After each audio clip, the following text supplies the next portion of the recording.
पाकिस्तान दुनिया का 5वां बड़ा कॉटन काश्त करने वाला मुल्क है, लेकिन टेक्सटाइल एक्सपोर्ट्स में पूरी दुनिया में तकरीबन 20वें नंबर पर आता है, जबकि बांग्लादेश की कॉटन की पैदावार ना होने के बराबर है। लेकिन इस वक्त चाइना के बाद दुनिया का सबसे बड़ा टेक्सटाइल एक्सपोर्टर बांग्लादेश है। आखिर ऐसा है क्यों? आइए देखते हैं। 2013 में पाकिस्तान की टेक्सटाइल एक्सपोर्ट्स तकरीबन 13 अरब डॉलर थी, जबकि बांग्लादेश की 21 अरब डॉलर थी। ये वो वक्त था जब बांग्लादेश का टेक्सटाइल में मार्केट शेयर तेज़ी से बढ़ रहा था, लेकिन बदकिस्मती से पाकिस्तान में टेक्सटाइल इंडस्ट्री को न सिर्फ इंसेंटिव से महरूम रखा गया, बल्कि मज़ीद मुश्किलात भी पैदा की गईं। मिसाल के तौर पर डॉलर को मसनूई तौर पर अंडर वैल्यूड रखा गया और एक्सपोर्टर को हर डॉलर के बदले में कम रुपए मिलते थे, जिससे उनको नुकसान पहुंचता रहा। एक बड़ा मसला ये भी था कि पाकिस्तान में इंडस्ट्री को फराहम की जाने वाली बिजली और गैस की कीमत भी बांग्लादेश, चाइना और इंडिया के मुकाबले में काफ़ी ज़्यादा थी, और इसके अलावा एक्सपोर्टर्स को हुकूमत की जानिब से उनके अरबों रुपए के टैक्स रिफंड्स भी वापस नहीं दिए जाते थे, ताकि हुकूमत अपना टैक्स रेवेन्यू ज़्यादा दिखा सके। इसका नतीजा ये निकला कि पाकिस्तान में डी इंडस्ट्रियलाइजेशन हो गई, और 2018 में जहाँ बांग्लादेश की टेक्सटाइल एक्सपोर्ट्स 57% इजाफे के साथ 21 से 33 अरब डॉलर पर पहुँच गई, वहाँ पाकिस्तान की सिर्फ 3% इजाफे के साथ 13 से 13.4 अरब डॉलर तक ही पहुंच सकी। और क्योंकि टेक्सटाइल इंडस्ट्री का पाकिस्तान की ओवरऑल एक्सपोर्ट्स में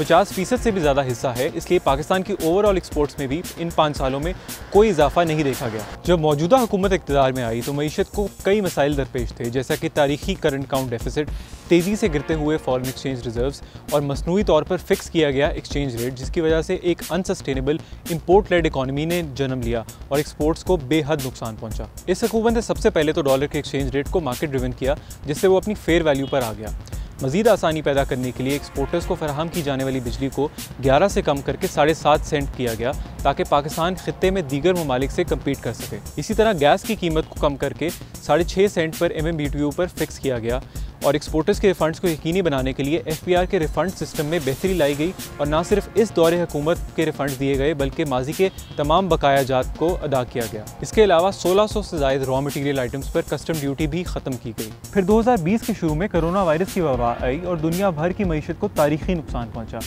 मगर पाकिस्तान में वज़ीर-ए-आज़म इमरान खान ने एक जामे हिकमत अमली को अपनाते हुए मईशत को बतदरीज खोला और सनतों को मज़ीद इंसेंटिव्स दिए। चंद महीने पहले वज़ीर-ए-आज़म इमरान खान की जानिब से सनतों के लिए एक तारीखी एनर्जी रिलीफ पैकेज का ऐलान भी किया गया, जिसके तहत छोटे और दरमियाने दर्जे की सनतों को इजाफी बिजली के इस्तेमाल पे 50% और बड़ी सनतों को 25% छूट दी गई, और इसके अलावा पीक-आर रेट का भी मुकम्मल खात्मा किया गया। इन सब इकदाम से सनतों की न सिर्फ खातिर-खा बचत हुई, बल्कि उनको अपने कारोबार में री इन्वेस्ट करने का मौका भी मिला, और नतीजा ये निकला कि पाकिस्तान की टेक्सटाइल इंडस्ट्री, जो किसी ज़माने में गलत पॉलिसीज़ के बायस बुरी तरह मुतासिर थी, अब तेज़ी से बहाल हो रही है। पिछले महीने 50,000 से ज़ायद गैर फाल पावर लूम्स एक बार फिर फाल हुई, और टेक्सटाइल इंडस्ट्री इस वक्त अपनी फुल कैपेसिटी पर पहुंच चुकी है। यहाँ तक कि टेक्सटाइल इंडस्ट्री को काम करने के लिए मजदूर नहीं मिल रहे, और कोविड के बावजूद माली साल के पहले 4 माह में टेक्सटाइल एक्सपोर्ट्स 4.8 अरब डॉलर को जा पहुँची, जो कि पिछले साल के मुकाबले में 4% ज़्यादा है। टेक्सटाइल पाकिस्तान की इंडस्ट्री का सबसे बड़ा शोबा है, और ये सनतों में काम करने वाली 40% लेबर फोर्स को